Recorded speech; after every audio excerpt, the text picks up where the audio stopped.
Yehezqel chapter 43.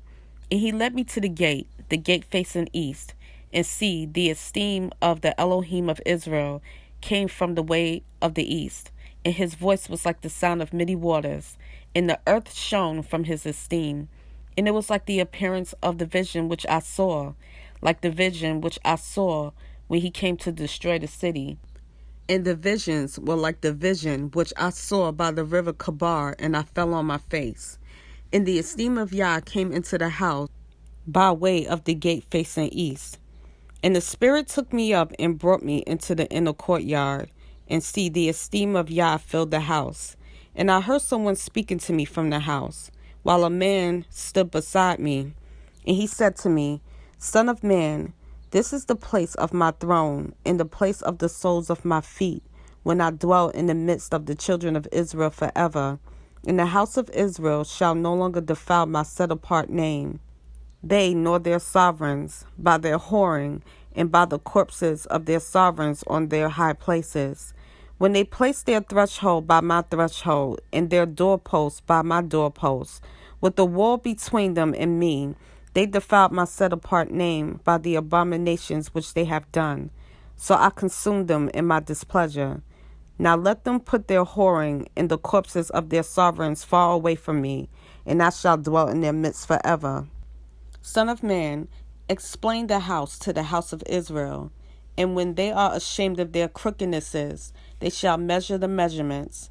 And since they shall be ashamed of all that they did, make known to them the design of the house and its structure, and its exit, and its entrances, its entire design, and all its laws, and all its forms, and all its Torah, and write it down before their eyes, so that they observe its entire design and all its laws, and shall do them. This is the Torah of the house, upon the mountaintop, all the boundary of it, all around, is most set apart. See, this is the Torah of the house.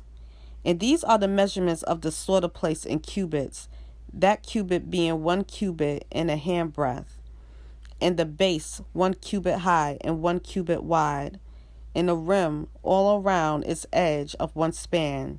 And this is the upper house of the slaughter place.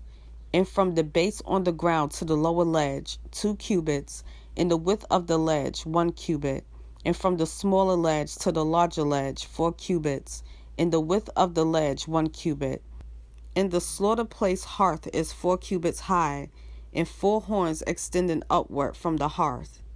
And the slaughter place hearth is 12 cubits long, and 12 wide, square at its 4 corners. And the ledge is 14 long, and 14 wide on its 4 sides, with a rim of half a cubit round, and its base 1 cubit all around, and its steps face east. And he said to me, Son of man, thus said the Master Yah, these are laws for the slaughter place on the day when it is made, for offering ascending offerings on it, and for sprinkling blood on it. And you shall give a young bull for a sin offering to the priests, the Levites, who are of the seed of Sadok, who approach unto me, declares the Master Yah. And you shall take some of its blood, and put it on the 4 horns of the slaughter place, and on the 4 corners of the ledge, and on the rim around it, and shall cleanse it, and make atonement for it. And you shall take the bull of the sin offering, and shall burn it in the appointed place of the house, outside the set-apart place. And on the 2nd day you bring a male goat, a perfect one, for a sin offering, and they shall cleanse the slaughter place as they cleansed it with the bull. When you have ended cleansing it, bring a young bull, a perfect one, and a ram from the flock, a perfect one. And you shall bring them before Yah, and the priest shall throw salt on them, and offer them up as an ascending offering to Yah. Prepare a goat for a sin offering daily for 7 days, and prepare a young bull and a ram from the flock, perfect ones. For 7 days they shall make atonement for the slaughter place, and cleanse it, and ordain it. And when these days are completed, it shall be on the 8th day and thereafter that the priests make your ascending offerings and your peace offerings on the slaughter place, and I shall accept you, declares the Master Yah.